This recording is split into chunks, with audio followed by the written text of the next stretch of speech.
Well, there's a lot of drama going on in social media. Well, not the stuff we normally talk about, but between social media platforms. It seems that Twitter is very concerned with a lot of trade secrets that are being utilized for Meta's new platform, Threads. And they've marched out a lot of people to talk about it. Often imitated and never replaced, Twitter will likely remain, well, the choice for most people. Here we go. Of course, the fun story here is the likelihood that we could end up with a battle between Elon Musk and Mark Zuckerberg. And while I think that would be rather entertaining, and you probably would too, I don't know if that's really the heart of the matter, because it sounds like there may be a conflict in the courtroom, not just in the ring. Now, the growth for Threads is rather rapid. 30 million subscribers very quickly.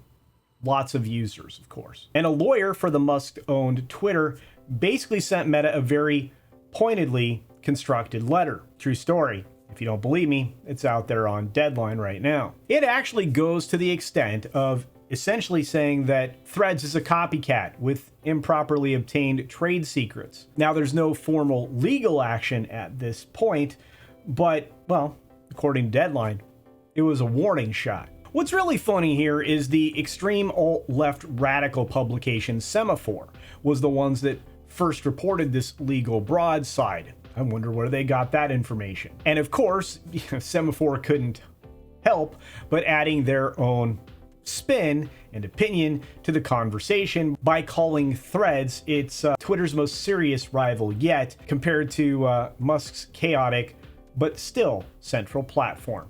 And of course, I paraphrase that. Further context from the letter really does indicate that there's further legal ramifications coming, including a statement that says Twitter intends to strictly enforce its intellectual property rights and demands that Meta take immediate steps to stop using any Twitter trade secrets or other highly confidential information. You know, been wondering just how many places have been trying to scrape data from Twitter. You think Meta was involved in that?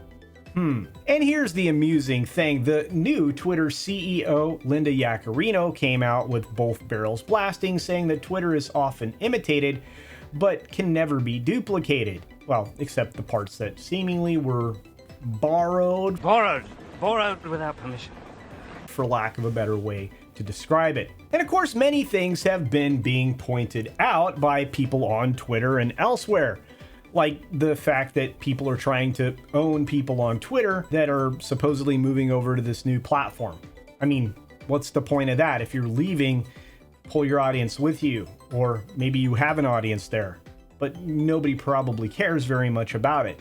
And at the same time, just like everything that Meta has out in the world right now, it seriously compromises your privacy. And that's not me saying that. That's something that Jack Dorsey, former Twitter CEO and founder, and well, obviously his new platform, Blue, whatever, is going to be out there in the world as well. Basically saying again that Meta invades your privacy, and in more than a few ways. That's what she said.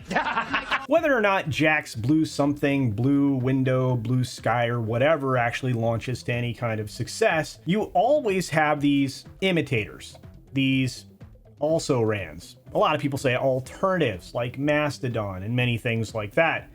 The problem is everybody comes back to Twitter. Tim Pool actually released a tweet earlier today, yesterday in the case of when you're seeing this video, highlighting the fact that, well, essentially all of these alternatives slowly die. And reception isn't overwhelmingly positive for Threads. Some people are having mixed responses to the new platform, but it does appear to be somewhat of a clone. So at least people familiar with Twitter won't have a huge, steep learning curve. Whether or not Twitter actually has a real competitor this time remains to be seen.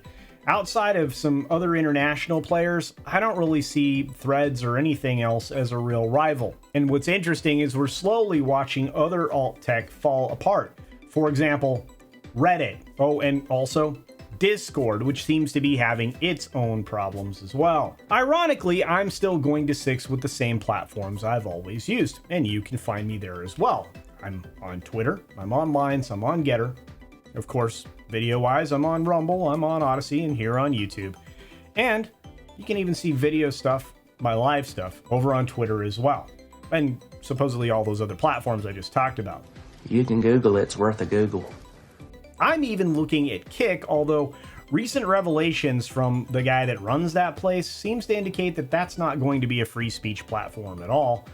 So I'm not even sure I'm going to start over there. Do you think Threads is actually encroaching on intellectual property owned by Twitter? Maybe. Do you think that it's a true competitor to Twitter and that, well, Elon should be concerned? I don't think so. And finally, is there a chance for some other social platform to essentially replace Twitter here in the United States? Well, that one's easy to answer. No. But hey, what do you think? Please leave me your thoughts in the comment section down below, and hopefully we can have a conversation about that. And I just want to say thank you to all of the new folks that have joined the channel over the course of the last few weeks. I truly appreciate it. If you're one of the folks that still have yet to subscribe to the channel, please turn that little red subscribe button to gray. And hey, I'm getting close to 10K, and it's all thanks to you, which I truly appreciate. And with that, be sure to take care of yourself, take care of others, wash your hands, of course, because it's good hygiene. And until next time, bye.